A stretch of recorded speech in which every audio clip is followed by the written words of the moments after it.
Hello and welcome. The first attempt of Pokémon Crystal Clear. This is a Nuzlocke playthrough. I'm going in completely blind. I happened upon this game just a couple days ago. I figured that going through it blind would be the best way to just really experience the game. I've seen that there's a lot of changes that are going on with the game, such as being able to start in any town that you want, and being able to obtain all 251 Pokemon all in one game, and the level scaling, be able to do anything just about any order.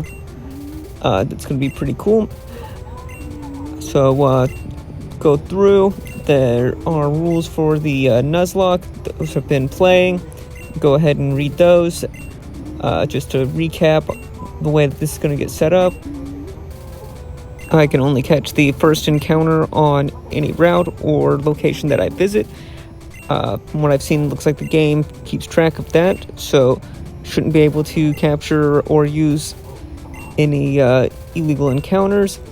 I'm setting it up so there's no items in battle.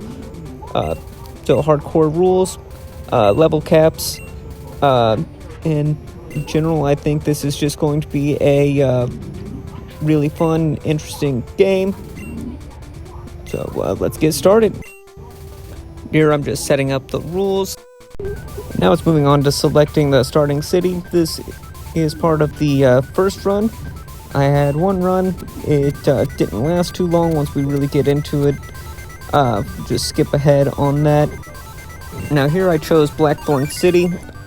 I was just kind of curious about the difficulty, what that meant. There's also the large amount of character customization. I don't know if it's just me. I usually don't really mind or care for character customization. I usually go with a pretty basic option. Most of the time it's even the first thing that I see. I was just kind of playing around with the settings here. Eventually I settled on the Blue or Gary. You don't really see that character very much, that sprite. So that was kind of cool. Having several options is pretty good. I know a lot of people are big into selecting the exact character, palette, everything like that. It's not for me, but the fact that they give you all those options, that's pretty darn neat. And we're gonna get into it. Whenever it comes to naming your character, I don't know if everyone else is just like me. I always just put my name in. Now go through, we'll finish setting this up.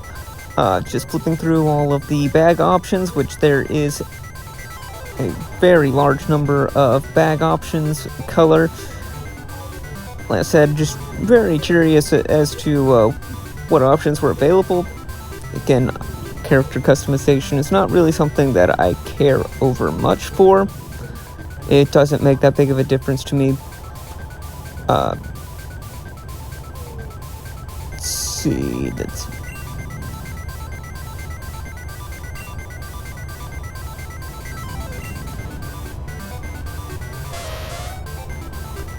and then now here is the starter. I did select to have a random starter. I think that's just going to be the most interesting. Not having any idea of getting one of the, I believe, was like 30 starter options or so. It'll just add an element of replayability. If I happen to wipe and then come back and set it up again, then just keep rolling different starters. Like I said, there is this attempt, and then there is a second attempt. And then here we're just going to skip over. If you go look at the documentation for this should go over all the different changes. Yeah, here's the first unsuccessful attempt. Just set this to play at 10 times speed. Just kind of go through. Did like exploring, because it's kind of like a combination of the base game where a lot of the NPCs still have all the same lines, but it's just different enough that it's really interesting to kind of explore around, like, all these different characters that have different things, be able to set natures here with this guy, and just really get familiar with all the differences that it has between Vanilla Crystal and Crystal Clear here. And yeah, that's where I lost, and so yeah, we'll just start a new game, and we'll skip right on over to map selection, over to Kanto, because that just seemed like it would be more interesting. There's a little bit of just seeing which one's more difficult, and didn't want to go with the hardest setting right off the bat, so after some back and forth, kind of looking at Viridian and Pewter, it's like, I really like Saffron. Very centrally located, easily able to get to some really important cities. Again, go back, name ourselves Wade, that's me, and then we'll just pick all the basic stuff. Yep, nothing special here. Moving on, and we should be getting to the, Steel is the starter here. Now, I know Seal normally isn't very good, but I noticed that the movesets on here are pretty different, so kind of interested to see what that looks like. Alright, now it's time to hop back in and get this playthrough started.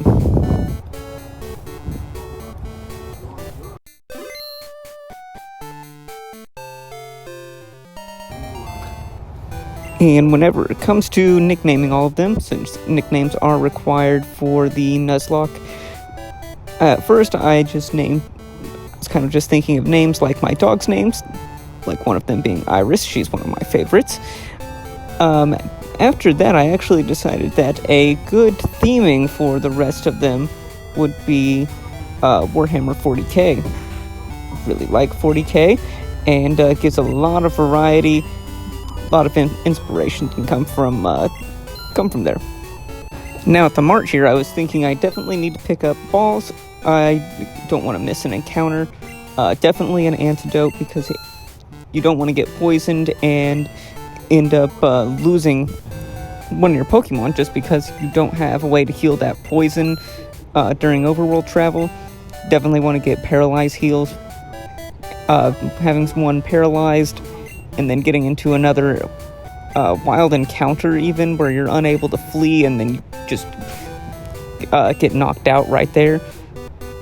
And now just adjusting some options, fast text speed, and go back in there. There's a really great option for setting the Nurse Joy to be basically one tap and she heals. We'll get back around to that later. Now I'm just kind of exploring around. I like how the routes are really similar to the vanilla game, but some of the trainers' positions are moved, like this guy here. Now, I don't expect the beginning to be all that difficult, because from what the documents were saying, that everything's scaled based on how many gym badges you have. So most of these initial fights, like this guy, looks like he just has some Grimers or something like that. It's going to be pretty easy. I'm just going to check what I have, the item I come with, stats here, and just look at those DVs. Special, no speed. Perfect special, but no speed. Mid-attack. That is kind of bad. The speed is what really hurts there. And yeah, just another turn. Seal coming with the Nevermelt Ice is going to be great when it evolves into Dugong, so it'll get a little boost to including Stab on the Ice type moves once he evolves. And Surf right off the bat's also pretty nice. And I think we're actually going to try that out. Yep. And overall, it is really nice just to be back playing Crystal version, or a version of Crystal. It's one of my favorite games. I remember getting it when I was a kid. It was just a ton of fun. I really like the stat experience system, especially during playthroughs. It is just great, so that the more that you use, a particular Pokemon, the longer it stays on your team, the better it gets. Most of the time, unless you're fighting just a ton of wild Pokemon, you're not going to typically max out your stat experience to the full value for quite a while. And an interesting point here, while we're getting into the battle with this biker here, is all of these bikers are actually changed position from where they are normally. They're normally in the upper left-hand corner here on that route, around that little square there, and all of them got moved over on this side, so they become mandatory trainers to get through here, which I thought that was a nice little touch there. And all of these coughings are going to be easy. All of them being super low level is, yeah, don't, just disregard this. Yeah, I rotated there for a second, now we're back. But, like I was saying, changing them to mandatory unless you already have the cut, and they have full vision range. Yeah, that's kind of cool. It means that you get to, or more accurately, you have to fight them to get through this little area here. Same before, it should be pretty easy. Nothing really seemed rather difficult off the bat.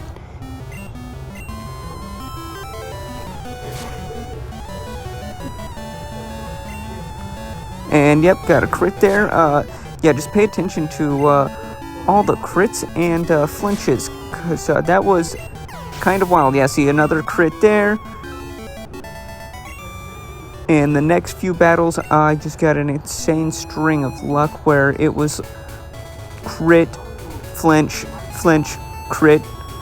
It was kind of wild. I was wondering if there was something up with my RNG seed before it finally went back to a more reasonable amount where I either wasn't getting crit or dealing crits. And now this cool trainer here is actually not in this spot in the base game, so like I said, them kind of moving trainers around or adding a couple here and there, that's actually pretty neat. It makes it feel like another fresh part of the experience. Having a Voltorb, that's kind of cool. You usually don't see him till what is that, near Goldenrod City in the base game. Yeah, there's that juggler that has him in the base. And right here with the Oddish is where I fall for the super effective fallacy, because I'm like, ooh, super effective, must use. No, good. That's not how it works. Peck's base power being so low, yeah, it just made more sense to use headbutt there for the flinch chance, which I got right there. Yeah, definitely have to keep in mind, whenever, even if it's super effective, it doesn't mean that it's a good choice, especially when you have something like headbutt with the flinch chance. And what the heck is with that Chop's color? Oh, I think that's just something to do with one of the recolors that they did in the on the ROM. Still, it kind of looks like it could be some weird shiny recolor, which, yeah, I can say I don't hate it.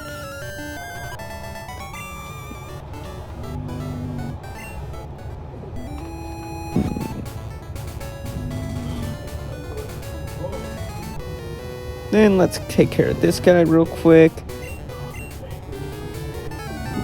Again, this should just be another real simple battle. He's got 4. And should just be a series of one-shots here. And let's go ahead, we'll just speed our way through this right here. It's gonna be nothing interesting. Just mashing A, get through, surf, yep. And right here is going to be a key point. Now, I did get poisoned from that last one. See, he survived and used poison gas. So what I'm doing is checking to see what my HP is every time it flashes. That's 1 tick of HP, so I was counting every flash as I'm walking back. I do have that antidote just in case. And like I said, antidotes are extremely important. So you want to make sure you'll have at least one of them, maybe two, once you get a full team, so that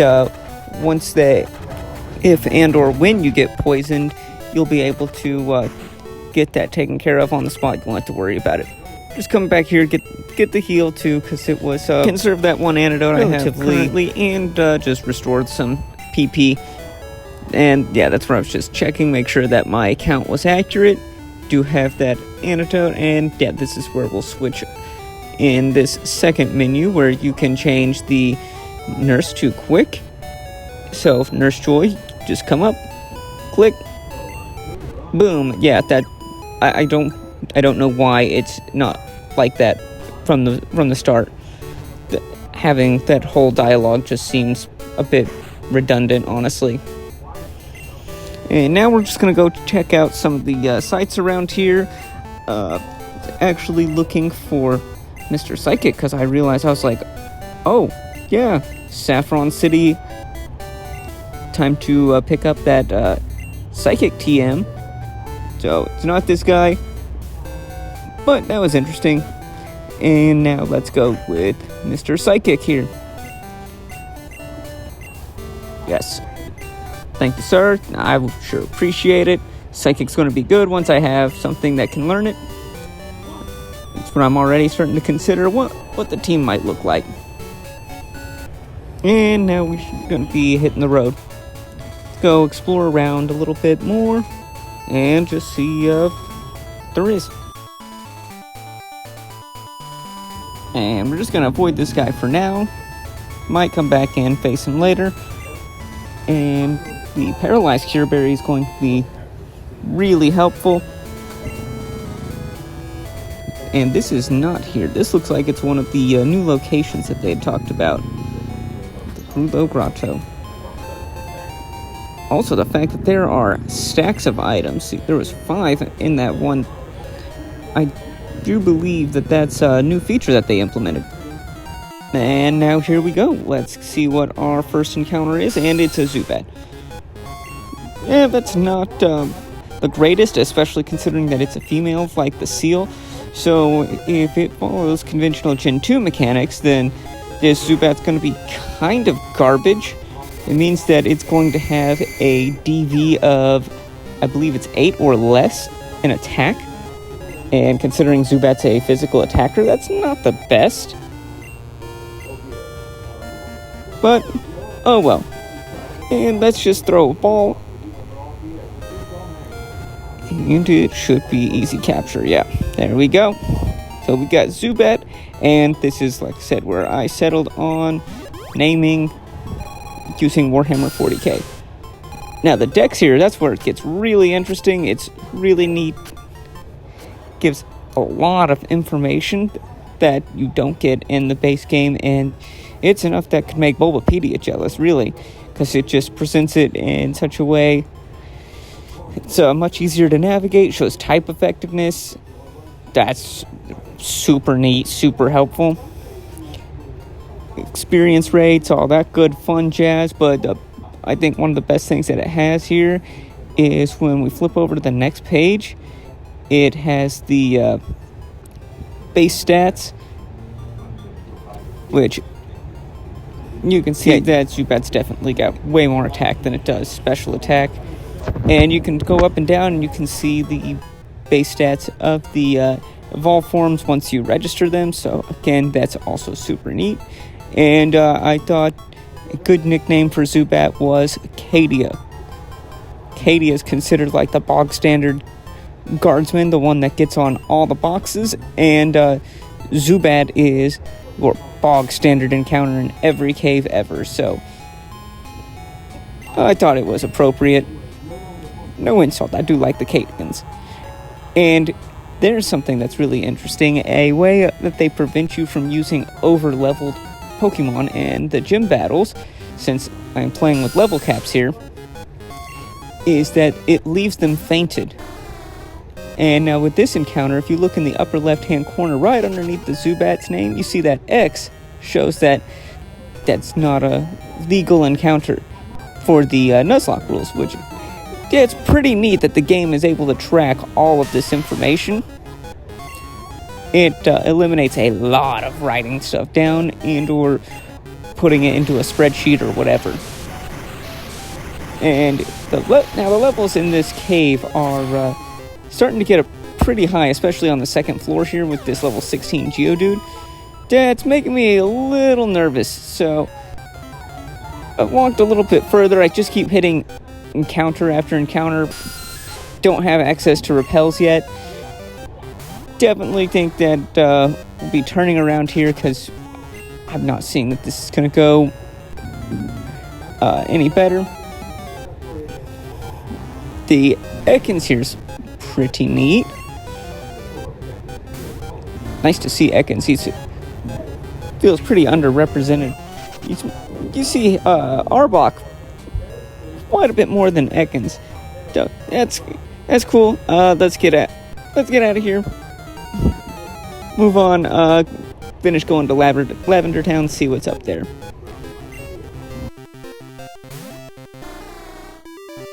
And I definitely didn't calc it, but man, not having any speed DVs is really, really painful whenever you see that can't escape.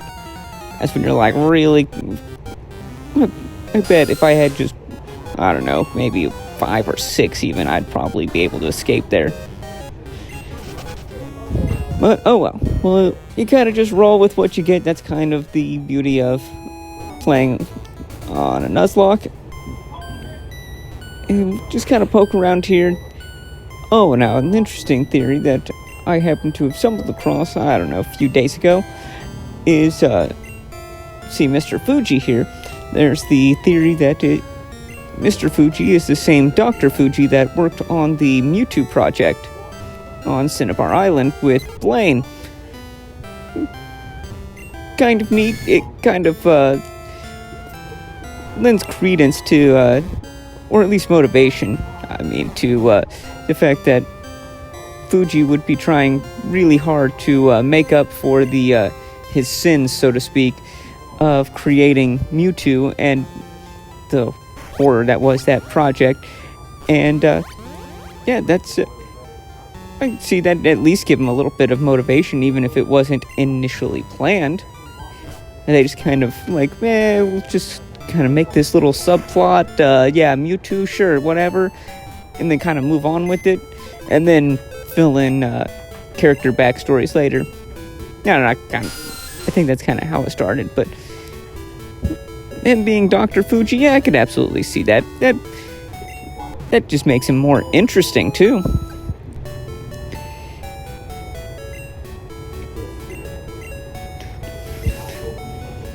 Yeah, I'd be talking to a lot of the random NPCs, too.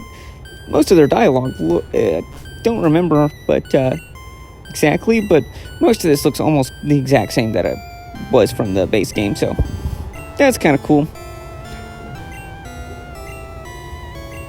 And this guy here is going to be probably one of the best NPCs in the whole game, with his access to all of the Gen 1 TMs. Yeah, you see Mega Punch, Swords Dance, Horn Drill, Body Slam's going to be one of the ones. And the PC being right there so that you can go through and edit teams and just mass teach them. Oh, that was such a good touch. I think that is fantastic. Let's get rid of Lick. Lick's kind of garbage anyways.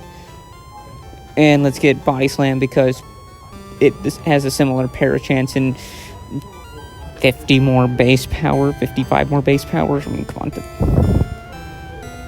Lick is just so garbage. And let's go scroll through here. Yeah, Swords Dance is going to be awesome. Body Slam, Double Edge, the Bubble Beam, and Water Gun. That'll be kind of cool. Mega Drain, Reflect, and then let's see, Substitute here at the end. That was Soft Boiled, Thunder Wave, yeah. Rock Slide, Tri-Attack, yeah, Substitute's going to be one of the best things.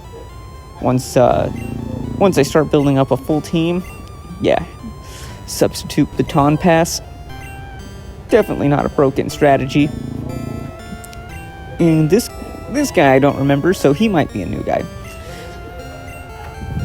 the DJ here at the radio tower. I don't remember, but it'll be cool. We can come back. We can fight him. I'm just trying to explore around some more and try and find some like actual usable team members. But yeah, we'll just keep talking. Just see if there's anything interesting. Yeah, this guy saying can't go up there. Some construction or some crap. Yeah, whatever. And let's go on. If you haven't noticed, there is the level cap of 10, which we hit a little bit earlier in the grotto. And now, since we're at level 10, let's fight this guy and notice that gain no XP. Still gain the money though, so I guess there's that. But not gaining the XP, you gotta really pay attention to that, because XP is probably gonna be one of those things that have to end up grinding out towards the end to be able to beat the whole game. So I don't want to be wasting a whole bunch of it like this. Yeah, see, just completely skips the XP scene.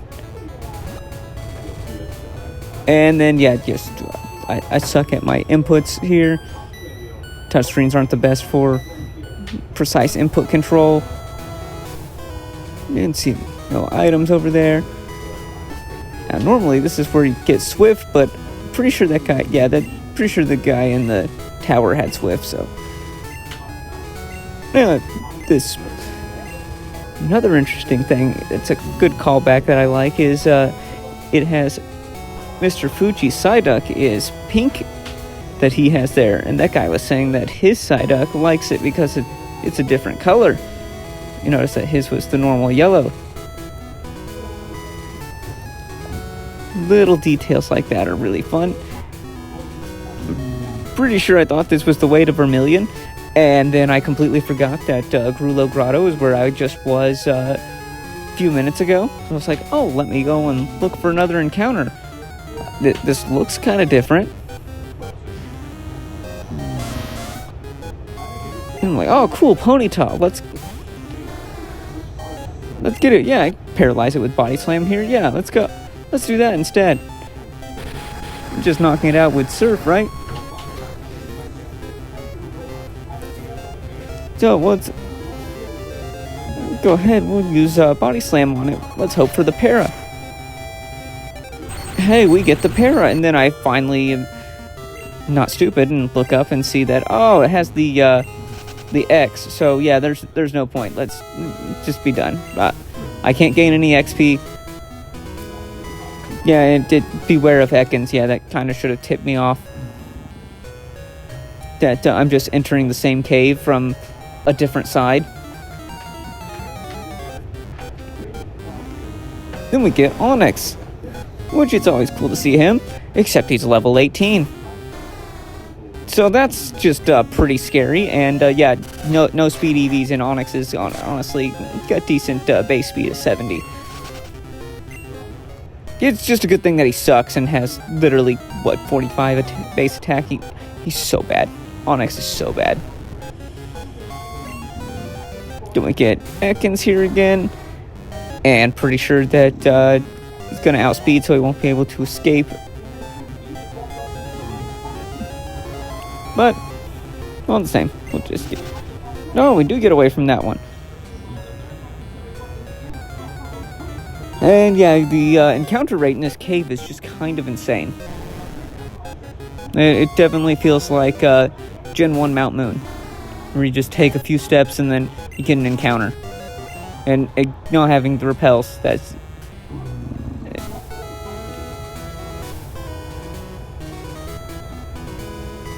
And let's be moving on. So I was trying to get down to Vermilion, which here is the...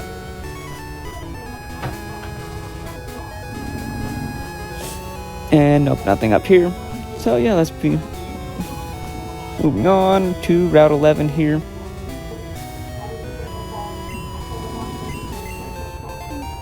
Barry's nice. That'll be great in a gym fight. especially these early, the early first, 1-2 gym fights. Yeah, that'll be really nice. Maybe be able to get out of crit range, just general stuff like that. And our second encounter here is Hoppip. And again, it is over the level cap, so I'm starting to realize that my list of possible encounters or teammates for at least the first gym is probably going to be pretty thin, because we haven't had any encounters so far that would be able to be under the level 10 level cap. But we'll go ahead and look at Hoppip. Hoppip's pretty good. Jump Fluff's really fast, has a lot of good support moves, so can set up fast sleep powder, leech seed, stuff like that. So it'll be useful later on.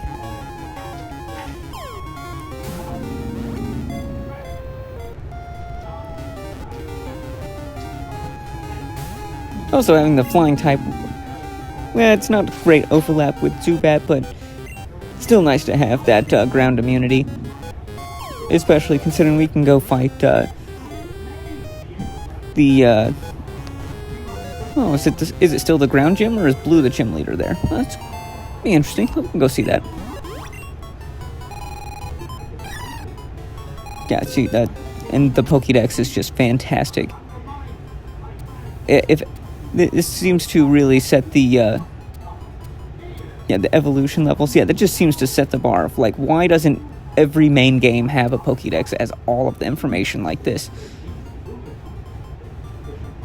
It just gives you just so much useful information where you're like, oh, okay, yeah, so Hoppip, for example, there was decently fast, especially bulky. Okay, cool.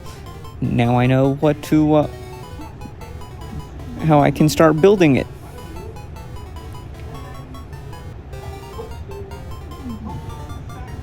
And I don't remember what the inspiration was for here, but I do really just love Trazen. Trazen's a fantastic character. Was it the fact that, it might have been the fact that Trazen's a klepto and Hoppip are known to kind of spread all around. He gets all around. That might have been something like that. Anyways, go ahead, we'll heal up. Hoppip's not going to be useful, so just chuck it in the box, because it doesn't matter whether it's in the party or not, just taking up space. If it's not able to be used until after the first gym badge, there's no point in having it around.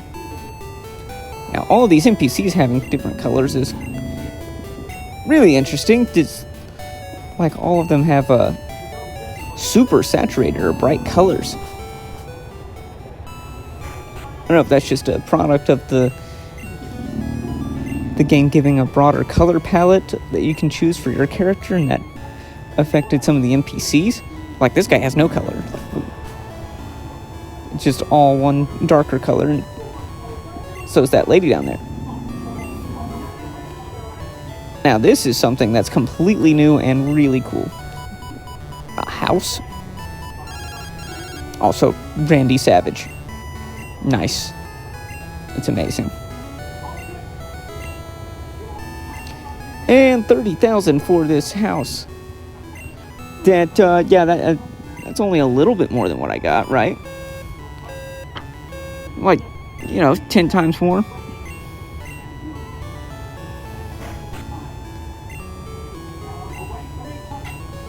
Okay, now these guys over here, they're definitely interesting. Where you can get the silver or gold leaves.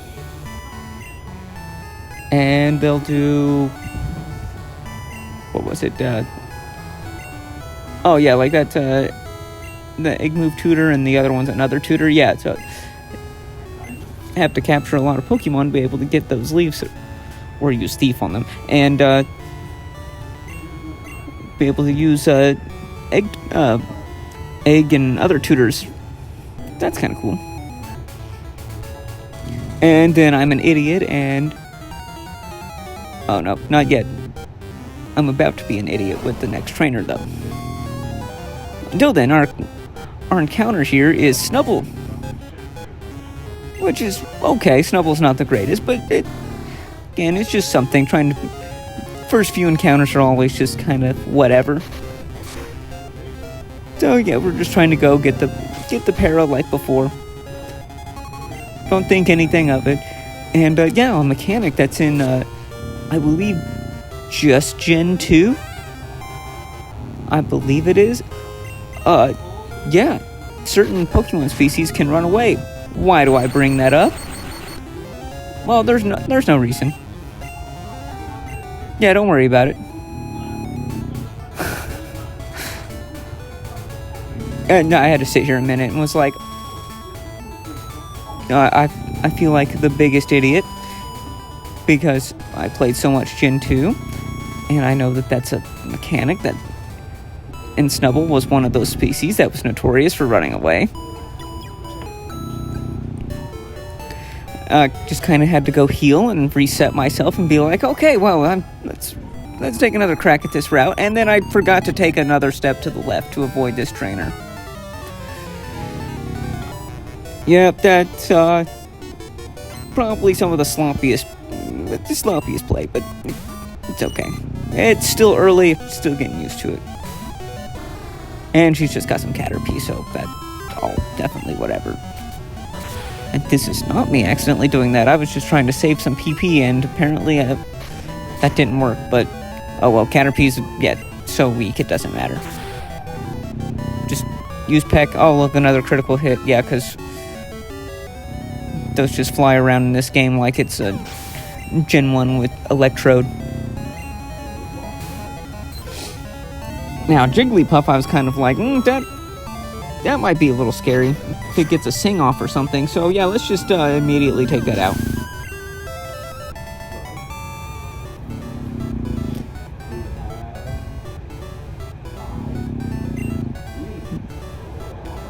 That's also a cool sprite. I don't remember seeing that before. The teacher.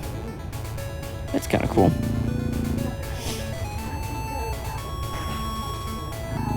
And now this is the underground section, which looks kind of cool. And then I was like, oh, wait, this connects all around?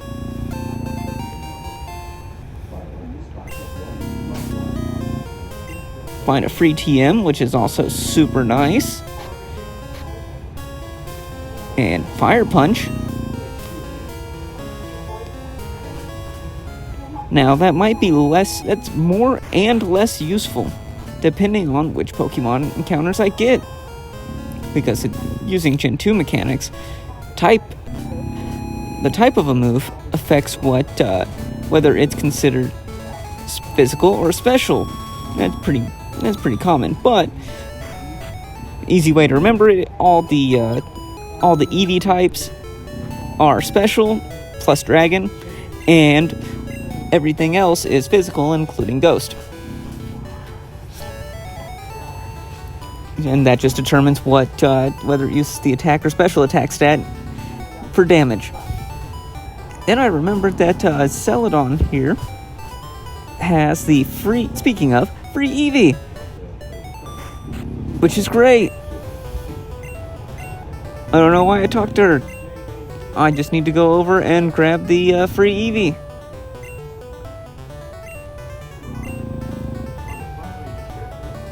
And some random dude that wants to talk after sunset, which just a little weirdo.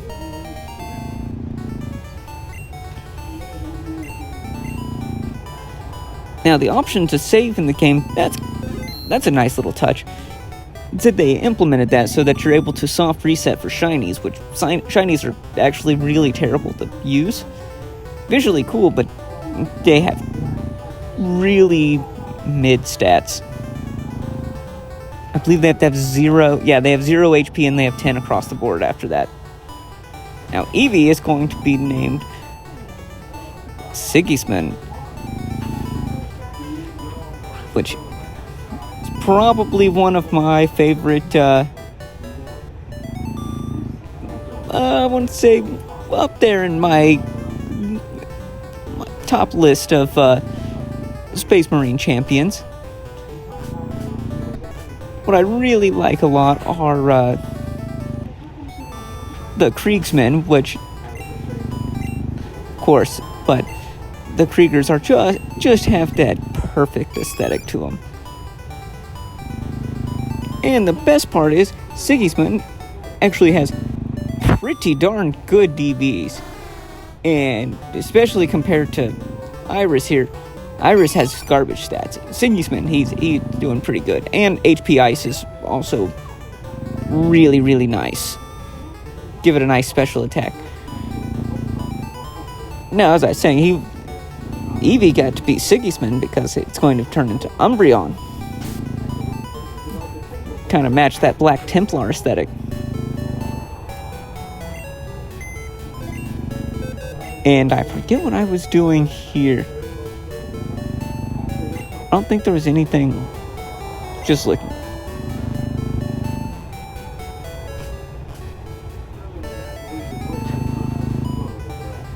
And we'll just kind of go around. Getting my bearings as to what I want to do. But with Eevee, aka Sigismund, I was like, okay, I finally have two. I'm gonna go challenge my first gym here. Let's go. And I immediately thought that Sabrina's gym would be one of the easiest because psychic types in general tend to have garbage defense. Also, Gym and Gym. What?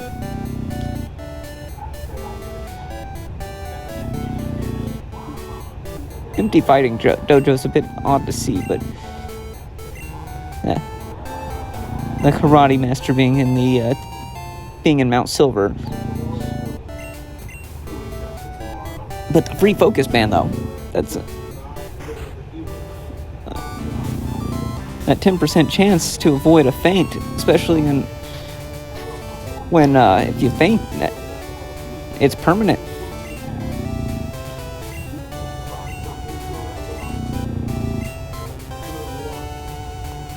Go ahead and give that to Eevee there, and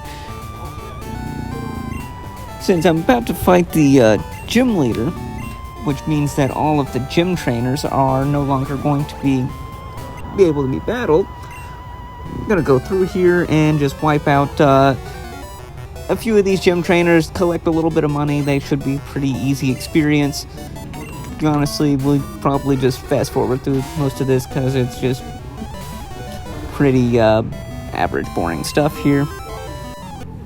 And over the course of these battles, man, I find that Sigismund, it's gonna be really nice having that perfect attack stat.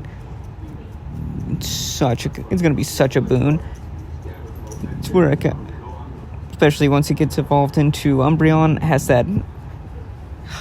that real high defense and that crazy special defense. Yeah, just gonna be able to take hits.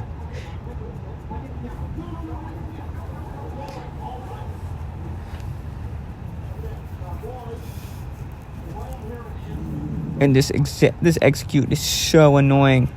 Just so many turns of sleep. And then having reflect up. But then it couldn't do anything because execute's terrible and only has barrage. And why everything in this gym has hypnosis. I guess that's just one of those annoying psychic type things. But yeah, Eevee just carries. And then here we go.